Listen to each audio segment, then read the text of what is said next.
ఈ దద్దన్నలు ముద్దన్నల యొక్క పార్టీలు పోవాలి. ఈ దేశం బాగుపడాలంటే ఎవడో మగోడు పుట్టాలి, అన్నో పొలికేక రావాలి. 16 సీట్లు ఇస్తే ఏం చేస్తావు కేసీఆర్? 2001 కూడా దద్దన్నలకు ఇచ్చే మాట ఆడదేస్తావు నువ్వు తెలంగాణ అని. ఆనాడున్న ముఖ్యమంత్రుల సంకలం పడి పైరేవీలు చేసుకొని బతికిరు సన్నాసి నా కొడుకులు.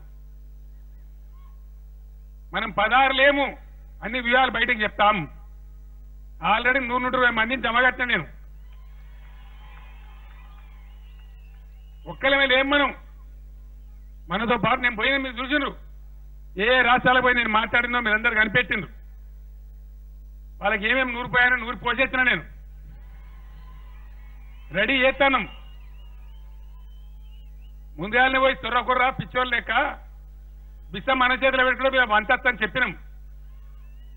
ఎక్కడనో కూడా అడిగేటోడు పుట్టకపోతే ఈ దేశం గిట్లే పోవన్నా, కరెంటు గది గిట్లే ఉండన్నా, కరువులు ఇట్లే ఉండన్నా, సస్యశ్యామలంగా ఉండాల్సిన భారతదేశం 70,000 టీఎంసీల నీళ్లు కలిగి ఉండి ఎందుకు అవస్థపడాలి? మంచినీళ్లకు, తాగునీళ్లకు, సాగునీళ్లకు.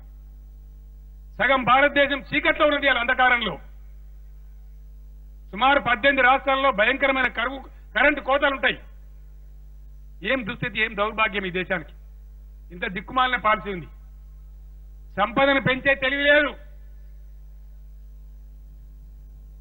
ఇప్పుడు 1950 నాటి మాటలు మాట్లాడతారు.